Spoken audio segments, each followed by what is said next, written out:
प्रिय छात्र एवं छात्राओं, आप सभी का गूगल क्लासरूम प्लेटफॉर्म पर स्वागत एवं अभिनंदन।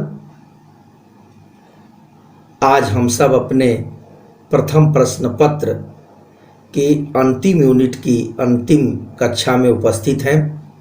आप सभी ने इस ऑनलाइन शिक्षण के दौरान बहुत सहयोग किया, बहुत ध्यान से चीज़ों को समझा और समझने का प्रयास किया। आपकी प्रतिक्रियाएं भी बहुत बेहतर थीं।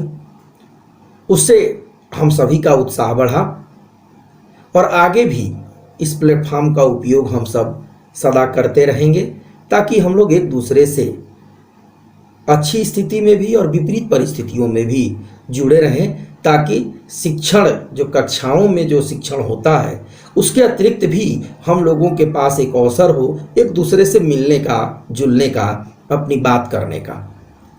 तो ये जो शासन स्तर से जो ये बहुत बेहतर प्रयास जो हुआ, उस प्रयास का परिणाम निश्चित रूप से हम लोगों के लिए सार्थक रहा कि बीए चतुर्थ सेमेस्टर के विद्यार्थी बहुत अधिक संख्या में इस प्लेटफॉर्म से जुड़ करके लाभ उठाने का प्रयास किए हैं।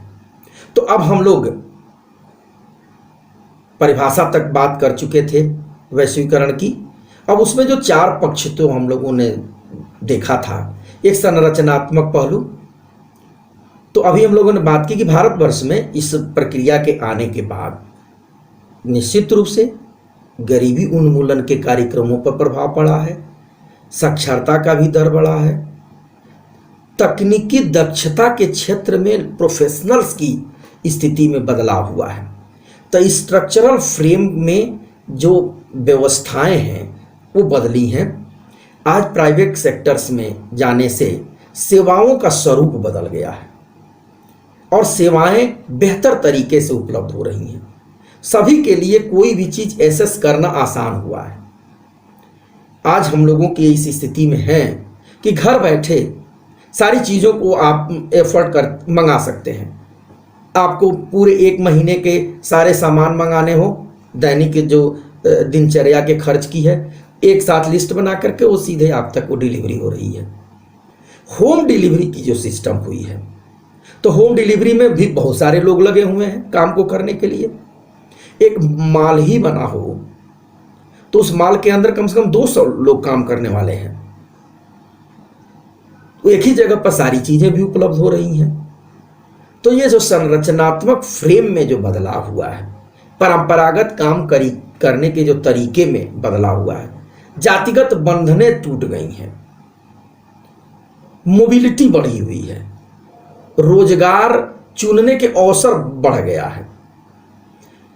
कोई भी किसी जाति का, किसी धर्म का व्यक्ति है, अब ये कोई टैग नहीं है कि ये इसी जाति के लिए ये काम है, इस धर्म के लिए ये काम है, ये इसके लिए काम है, उसके लिए काम है। तो जो पहला बिंदु जो इस वैश्वीकरण ने जो काम किया, संरचनात्मक पहलू को प्रभावित किया, इसने शासन तंत्र की व्यवस्था को प्रभावित कर दिया। आज एक ही गेटवे पर, प्लेटफॉर्म पर सारी सुविधाएं उपलब्ध हैं। कोई क्लियरेंस की जरूरत है, एक जगह से इसी नेटवर्क से आप आए, फटाफट वो सारी चीजें क्लियर होती चली जा रही हैं। ट्रांसपोर्ट की सुविधा में बदलाव हुआ है, एयरलाइंस की सुविधाओं में बदलाव हुआ है। तो तमाम ऐसी चीजें हैं जो स्ट्रक्चर के रूप में बदलाव देखने के लिए हमको मिलता है।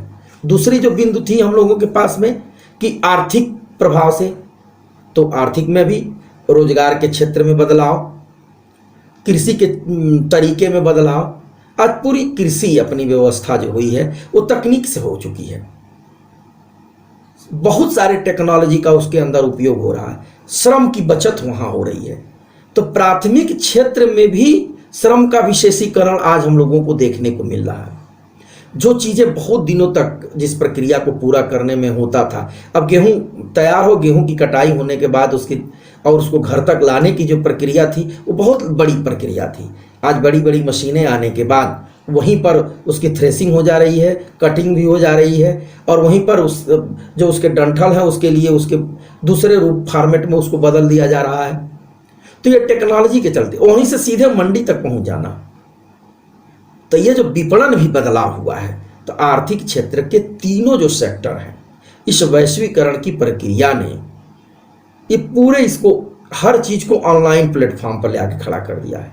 और इसके चलते पारदर्शिता आई है और कार्य क्षमता में बदलाव आया है और कार्य संस्कृति में, जो नौकरशाही के अंदर जो हम लोग बात कर रहे थे कि एक बिंदु था कि जवाबदेही नहीं है, आज यहाँ पर जवाबदेही है, टारगेट है, चाहे वो फार्मा इंडस्ट्री हो, हर जगहों पर हर चीज़ के लिए एक, चाहे ऑटोमोबाइल सेक्टर्स हो, मोटर व्हीकल सेक्टर हो, सभी के लिए एक टारगेट है।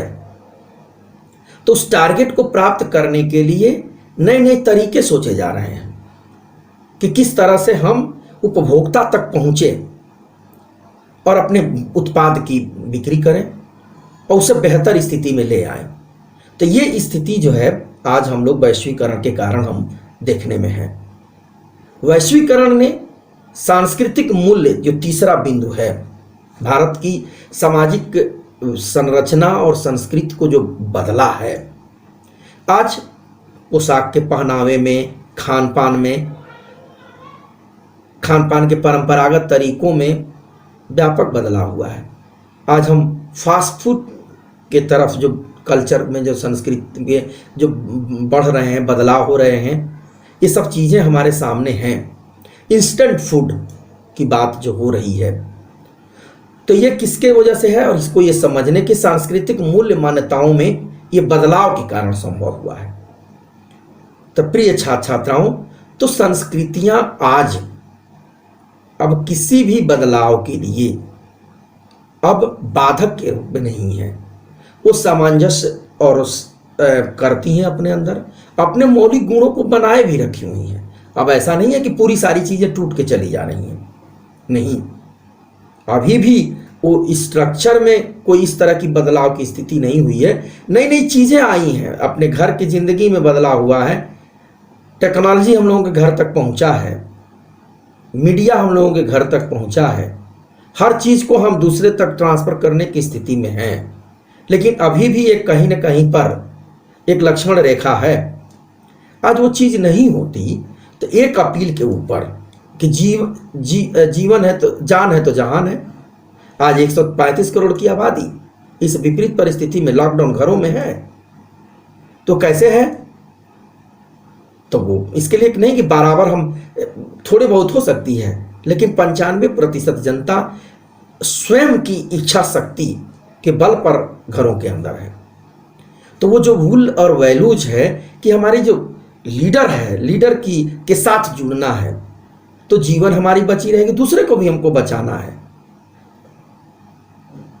तो सर्वहिताय सर्वंत सुखाय की जो बात थी, वसुधैव कुटुंबकम, आज वास्तव में इस वैश्वीकरण ने वसुधैव कुटुंबकम की बात कर दी है। आज हम लोगों को हर समय हर जगह की जानकारी प्राप्त हो जा रही है कि कहाँ पर क्या चीज़ हो रही है, वो चीज़ हमारे पास तुरंत उपलब्ध हो जा रही है।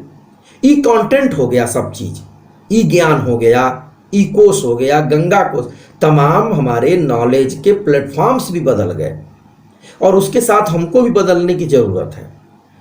हम लोग भी नई नई चीज़ों को सीखने की ज़रूरत है। आप लोग तो खैर ज़्यादा ही सीख लेते हैं, लेकिन एक अध्यापक को भी रोज़ बेहतर होने की स्थिति में उसको बराबर सीखने की ज़रूरत है। और आप लोगों के साथ जुड़ने से ये स्थितियों में बदलाव हम लोगों को देखने को मिलता है। औद्योगिकरण, औद्योगिक जो आज का जो उद्योग है और उद्योग धंधे हैं, अब ई कॉमर्स की बात है, अब ट्रेड और कॉमर्स के तरफ में, इधर के तरफ बदलाव अब ज़्यादा हुआ है। वित्तीय निगमों का, संस्थानों का प्रभाव ज़्यादा हमारे जीवन पर है। तो वैश्वीकरण, निजीकरण, उदारीकरण, ये सामाजिक सांस्कृतिक परिवर्तन के संवाहक हैं। इसने परिवर्तन के स्वरूपों को हमारे सामने आई हैं। इसके ऊपर हमने विगत कुछ वर्षों पहले 2 आलेख लिखा था, जो छपा था। एक आलेख था भारत में वैश्वीकरण का प्रभाव, एक समाजशास्त्री विश्लेषण, और एक आलेख था वैश्वीकरण का भारतीय युवा पर प्रभाव, एक समाजशास्त्री विश्लेषण। तो इसके लिए ये जो दोनों आलेख 2 जर्नल्स में छपा था। इन दोनों आलेखों को इसके साथ हम PDF फॉर्म में आपके साथ हम शेयर करेंगे। तो 2 कक्षाओं और इन 2 आलेखों के माध्यम से वैश्वीकरण की अवधारणा पूर्ण होगी और मैं उम्मीद करता हूं कि इन 2 कक्षाओं और इन आलेखों के PDFs के अध्ययन के बाद ये अवधारणा समझने में सुविधा होगी। तो आज प्रिय छात्र छात्राओं, बहुत अच्छा लगा कि हम लोगों ने आज अपनी 5 यूनिट समाप्त की। अब ये जब कक्षा के बाद अब आपके लिए हम असाइनमेंट और एक मॉडल पेपर 2 चीज़ें भी अपलोड करूँगा। अब उस असाइनमेंट को आपको करके देना होगा और उसका मूल्यांकन होगा।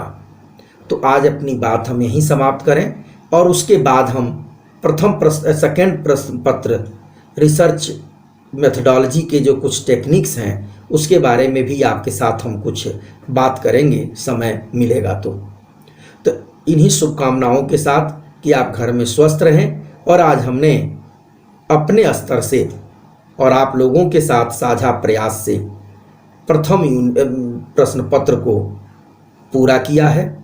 आप सभी ने वास्तव में बहुत ही ऊर्जा के साथ इस पूरी प्रक्रिया में हमारे साथ जुड़े रहे, हम आपके साथ जुड़े रहे, तो एक परिवार बना है।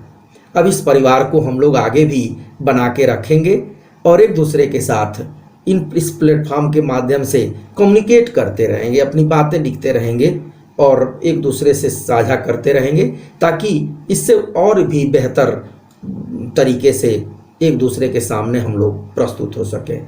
तो बहुत बहुत धन्यवाद। अब मैं अपनी बात को यहीं पर समाप्त करता हूँ। ढेर सारा